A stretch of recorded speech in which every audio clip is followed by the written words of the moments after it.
जय श्री राधे कृष्ण। जब श्री कृष्ण के हुआ भयंकर सिर दर्द, नारद जी भी हो गए राधा भक्त। आइए सुनिए ये कथा और इसके बाद राधा कृष्ण के प्रेम की अनोखी गाथा भी सुनिएगा। तीनों लोकों में राधा जी की स्तुति से देवर्षि नारद खींच गए थे। उनकी शिकायत थी कि वह तो कृष्ण से अतः प्रेम करते हैं, फिर भी उनका नाम कोई क्यों नहीं लेता। हर भक्त राधे राधे क्यों करता रहता है। वह अपनी ये व्यथा लेकर श्री कृष्ण के पास पहुँचे। नारद जी ने देखा कि श्री कृष्ण भयंकर सिर दर्द से कराह रहे हैं। देवर्षि के हृदय में भी टीस उठी। उन्होंने पूछा, भगवान क्या इस सिर दर्द का कोई उपचार है? अगर मेरे हृदय के रक्त से ये दर्द शांत हो जाए तो मैं अपना रक्तदान कर सकता हूँ। भगवान श्री कृष्ण ने उत्तर दिया, नारद जी, मुझे किसी के रक्त की आवश्यकता नहीं है। मेरा कोई भक्त अपना चरण अमृत यानी अपने पांव धोकर मुझे पिला दे तो मेरा सिर दर्द शांत हो सकता है। नारद जी ने मन में सोचा, भक्त का चरण अमृत, वह भी भगवान के श्रीमुख में। ऐसा करने वाला तो घोर नरक का भागी बनेगा। भला ये सब जानते हुए नरक का भागी बनने को कौन तैयार हो। श्री कृष्ण ने नारद जी से कहा कि वह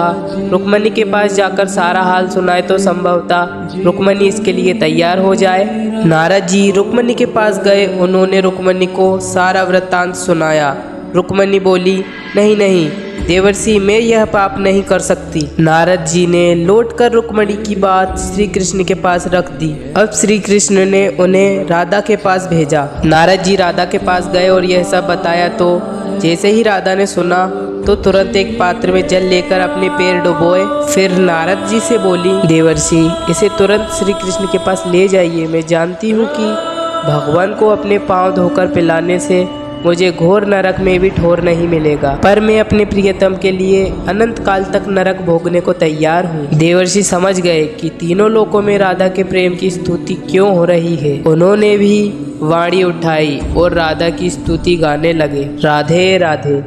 अब जाने राधा कृष्ण के प्यार की अनोखी गाथा। ब्रह्मवैवर्त पुराण में ऐसा माना जाता है कि भगवान श्री कृष्ण और राधा रानी की शादी भी हुई थी। उसमें शामिल कथा इस बात का उल्लेख है और विवाह स्थल का जिक्र भी किया गया है। इसके बाद भी भगवान श्री कृष्ण के साथ कहीं भी उनकी पत्नियों की तस्वीर या मूर्ति नहीं मिलती है। हर जगह, हर मंदिर, हर तीर्थ में श्री कृष्ण के साथ राधा ही नजर आती हैं। इसकी वजह ये भी है कि श्री कृष्ण भगवान की 16,108 पत्नियों पर राधा रानी का प्रेम भारी था और यह बात भगवान श्री कृष्ण ने खुद रुक्मणी को बताई थी। राधा कृष्ण के प्यार की गाथा। एक बार की बात है जब सूर्य ग्रहण के समय देवी राधा माता यशोदा और नंद बाबा के साथ कुरुक्षेत्र आई थी। उस समय भगवान श्री कृष्ण का रुक्मणी से विवाह हो चुका था। यहाँ पर राधा और कृष्ण की भेंट हुई और रुक्मणी ने भी पहली बार राधा को देखा।